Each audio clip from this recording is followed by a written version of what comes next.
Aga pa, 5:30 pa lang ng umaga. So yung delivery kasi dito sa dideliveran ko is yung receiving nila is pang umaga.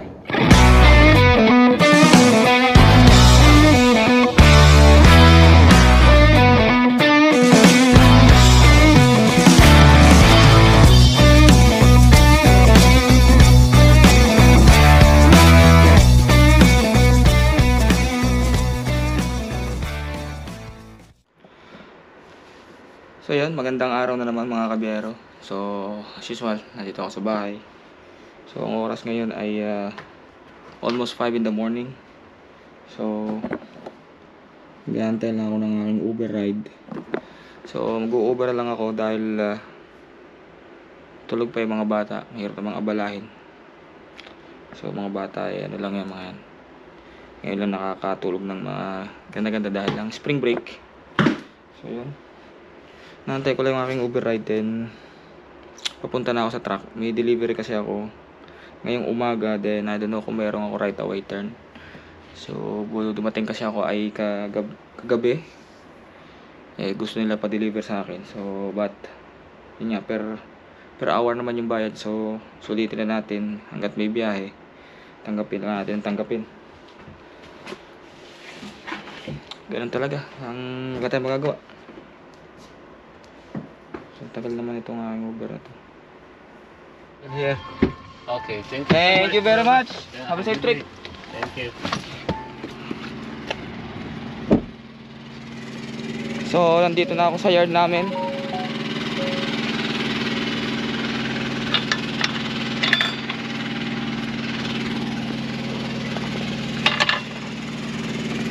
So napakaputik.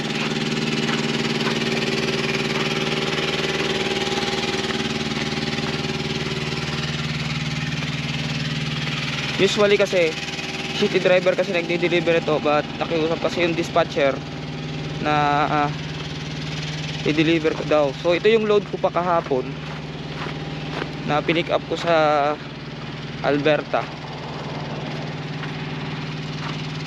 So pinapa-deliver sa akin ngayon dito sa Winnipeg.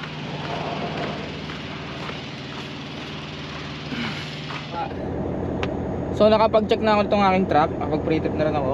At punta na ako sa aking delivery.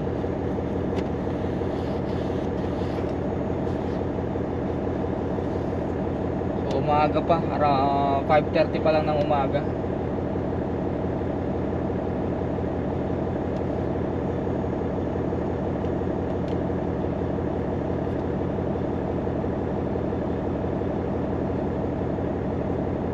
So yung delivery kasi dito sa dideliveran ko is yung receiving nila is pang umaga. So every morning lang sila nagre-receive. Sa hapon kasi puro mga outbound.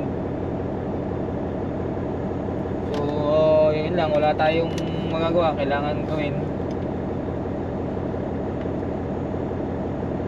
Malapit lang naman eh.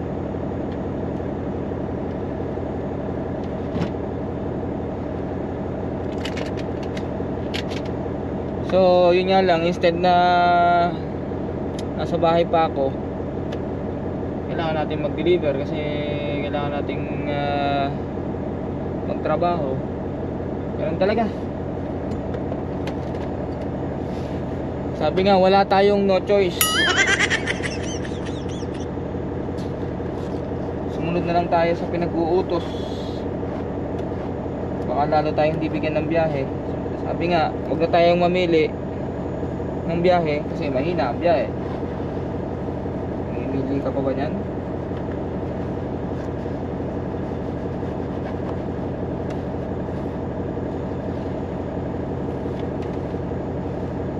Magpunas-punas na lang muna tayo ng truck.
City work muna, city work.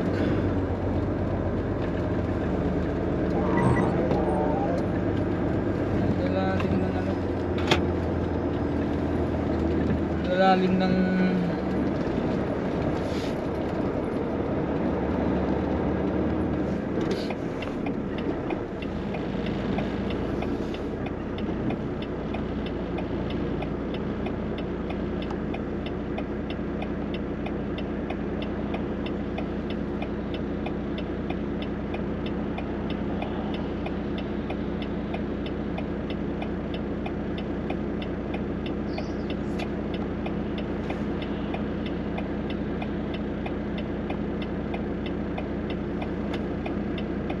shower na.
May pinapipilap sa akin.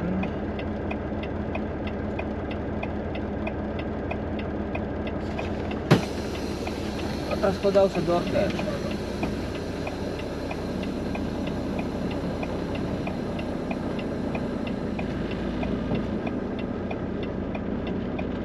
Gagawa nito.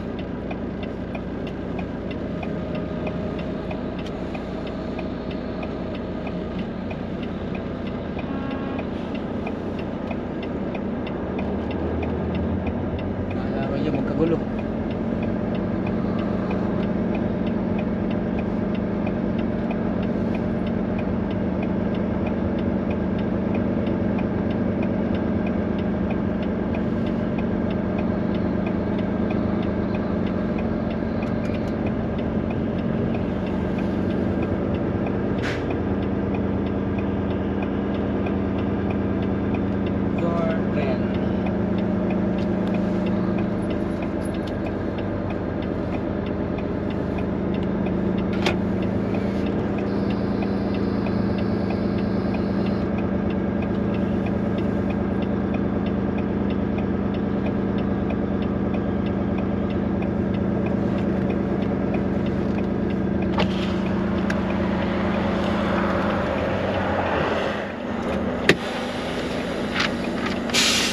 Sunod nilang instruction, leave tractor uncoop trailer. There is no need to dolly down. If a drop trailer unhook from trailer before bringing in paperwork.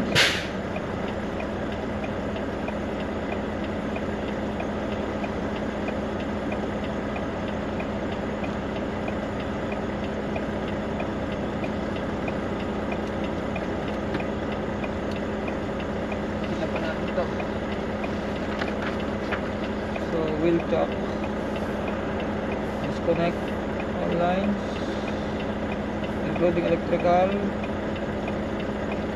Okay, sign in and out. High best. Red name.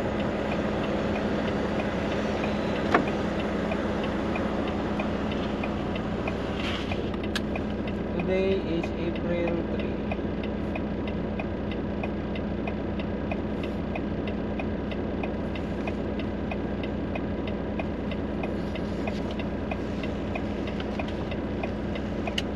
So, uncoop ko lang. Ano pala? Wheel chock, disconnect airlines, and sign in. Okay. So, pasok muna ako sa loob kasi bawal sa loob ang ating camera. So,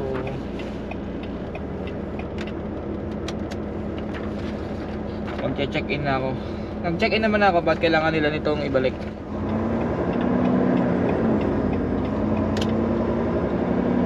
So, oras ngayon is 9 o'clock in the morning. My God. Yung mga gana ng pagdi-deliver. But anyways, di naman ako napuyat. Natulog lang ako sa truck. So, pabalik na ako ng yard. Then may another trip ako palabas. A set ng dalawang trailer papunta daw ng Regina. I don't know, baka mabago pa. Kasi sabi ko baka meron silang medyo malayo-layo ng konti. Kasi nga maaga na rin lang naman ako nagtrabaho. Kasi yung binibigay sa akin mamaya pang hapon.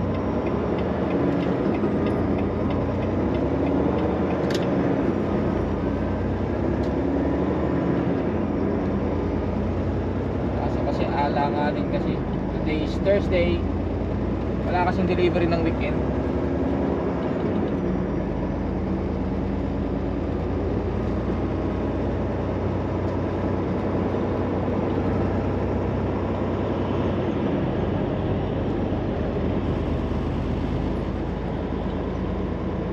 So pabalik na ako dito sa yard. At hookupin ko lang yung converter lang dadaling ko papunta ng Steinbach. So gusto ko lang bumili ng kape.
Volvo, dami ng mga bagong Volvo ngayon, oh.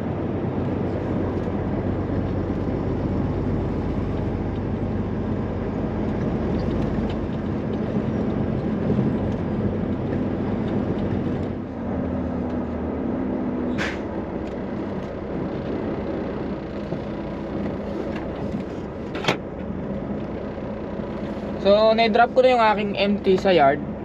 So, bumili na ako ng kape rito sa Tim Horton. So, nakahook up na ako ng aking converter papunta ng Steinbach.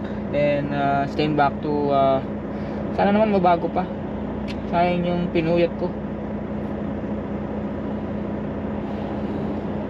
Regina, malapit lang, 6 hours lang Regina. Meron pa akong 25 hours sa 70 hours.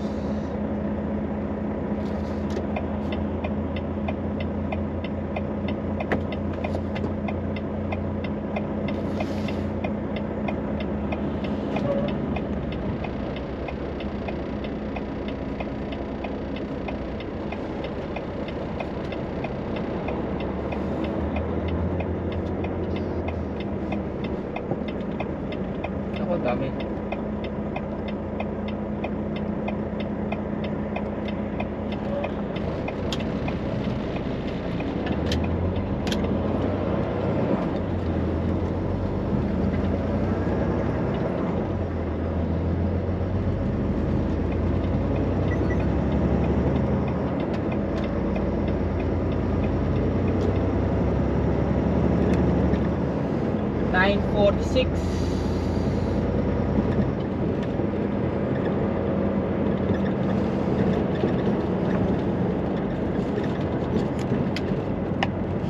Ano nyo ba guys? Ang iba kasi ang pagkakape ng ng Tim Horton. Nahanap-hanap ng mga tao rito sa Winnipeg, sa Canada. Nung bagong dating kami rito, wala pang $1 tong kape. Ngayon, higit $2 na. $2.18. Laki ng itinaas. Pero marami pa rin bumibili ng kape. Kung napunta kayo dito sa Canada, mas maraming bumibili ng kape sa Tim Horton compare sa Starbucks.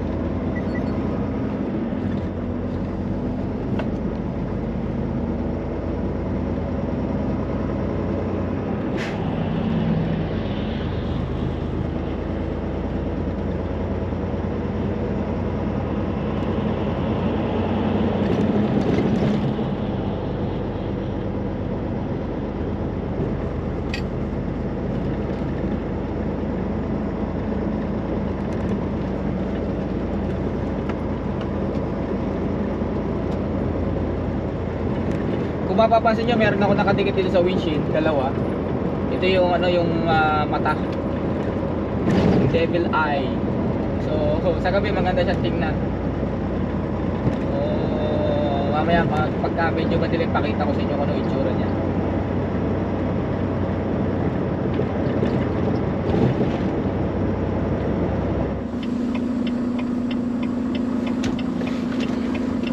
So nahook up ko na itong aking lead at saka converter. So kukunin ko na lang yung aking B-box, then diretso na ako ng Regina. So hindi napalitan yung load ko, ganun pa rin.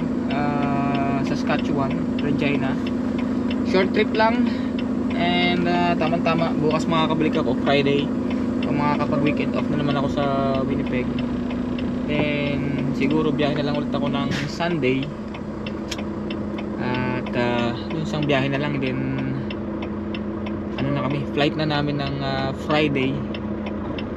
So magbabakasyon muna. Kailangan muna natin magbakasyon para naman mabawasan yung ating pagod, pag-relax.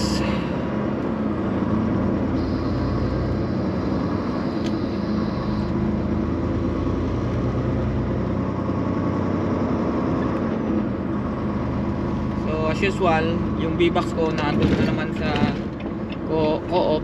Malapit lang dito sa yard kasi hindi makakalabas yung LCV namin dito sa yard kasi under construction pa rin yung street. So kaya doon kami nagbubuo ngayon sa labas. So bayad naman yung hookup niya. Yun lang kagandahan sa LCV, no? Bayad lahat ng trabaho, lahat ng galaw bayad.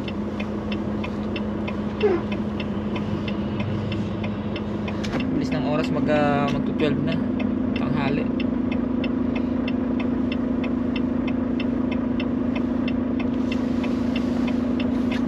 So yung isa kong trailer ay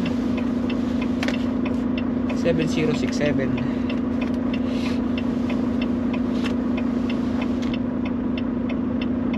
So magagaan lang yung load ngayon, puro mga agricultural parts.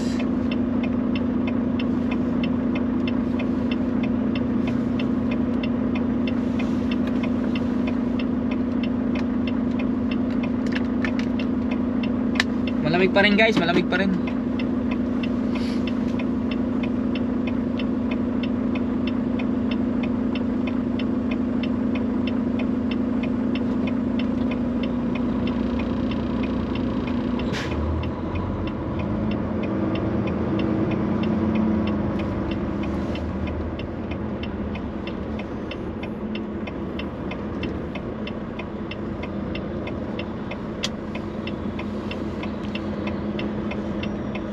Gagawa nito, hindi man lang nagsisignal.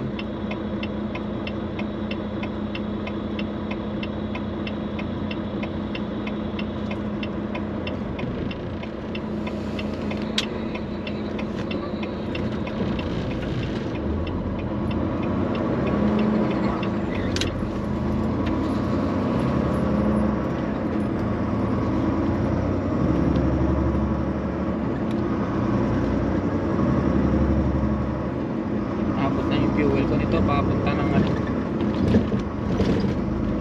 Regina 3/4. And tultang lang ulit ako ng Regina pabalik. Ayos na rin, not bad, not bad.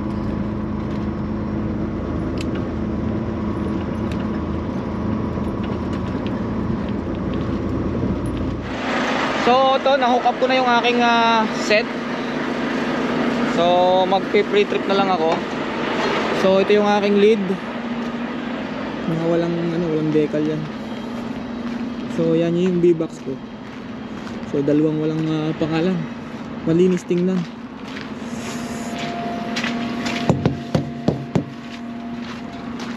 So yun. Ito lang, medyo may singaw oh.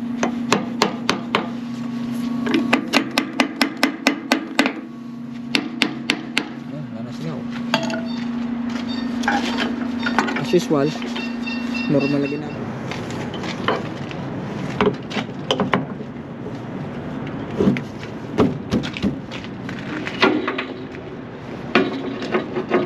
Normal na trabaho ng LCB.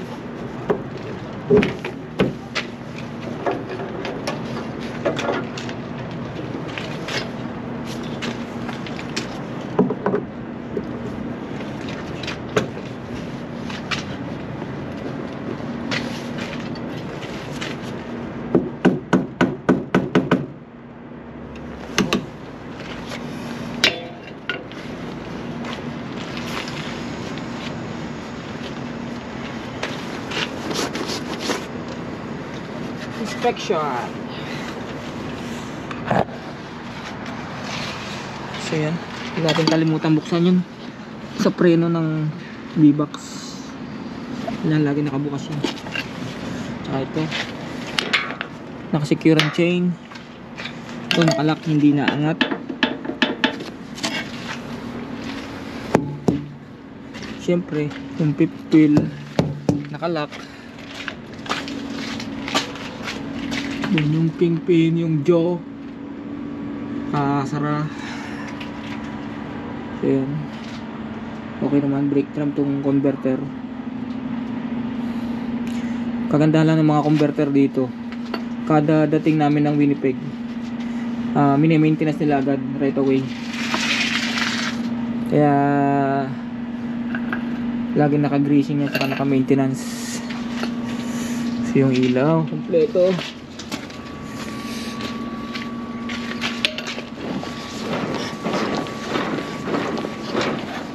So yun oh, normal na ginagawa ko. So nakita nyo naman na to. So sana wag sana kayong magsawang manood. Kasi ito lang yung trabaho ng ito na yung trabaho ng LCB. Ulit-ulit lang. Walang nababago. Nadagdagan lang siya. Ang gagandang gulong oh. Bagong trailer kasi ito eh. So yung B-box, yung second trailer, kasi ito yung second trailer, lagi ang B-box 41 feet pauna. Hindi siya pwedeng mag 41 feet pahuli. Kasi pagka lumiko, may iiwan yung B-box pag liko. Sasabit siya.